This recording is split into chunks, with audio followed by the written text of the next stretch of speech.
Hello. It's been a while. I needed to get out and away from my laptop and just find some space. And I'm so glad I did, because I've just come on one of my favourite walks and a buzzard has just flown straight over my head. Wow.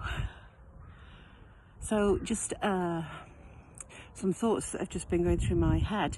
I love how God speaks to me sometimes. I find personally that God speaks to me through people more than any other way. When I'm having conversations, or I'm in a group, or whatever instance, he somehow, when I think back to conversations and how things have gone and what I've heard, I can hear God in the centre of it all. And yesterday was no exception. Some good stuff happened yesterday. That includes our book group, our book club.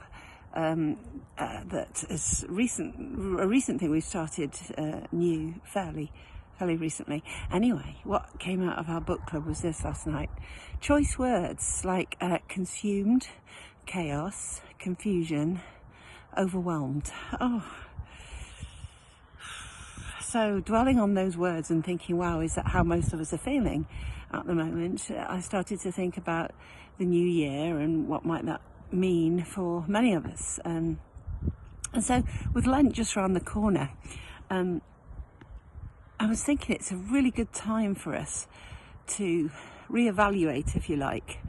Lent is not just about giving stuff up, but it's about looking inside ourselves, examining ourselves a little bit, our lives, our lifestyles, our thinking, our responses to things.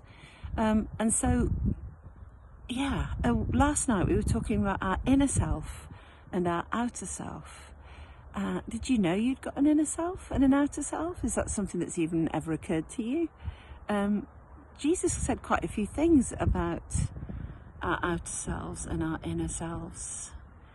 One of the things he pointed towards was the fact that what comes out of us from the inner self kind of points to who we are.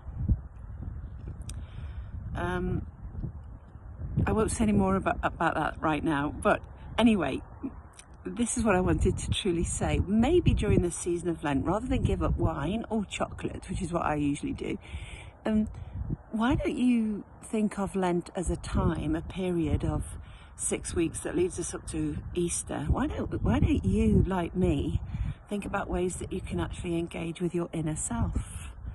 Now for me, coming on a walk like this, on my own, quietly, giving time to contemplating and thinking about what's going on in my life, but also making space for God to just talk to me if he wants to, and making sure that I give him the space and time to hear him. Doesn't have to be a walk. I can be sat in an armchair and I can do something similar.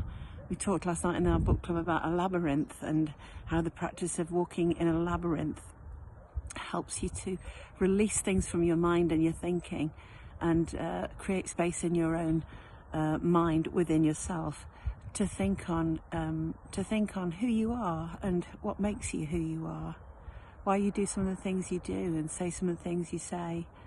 So very interesting subject. Yeah, think seriously about Lent and how it might impact the rest of your year. Is it something worth doing? I think it might be. Bye.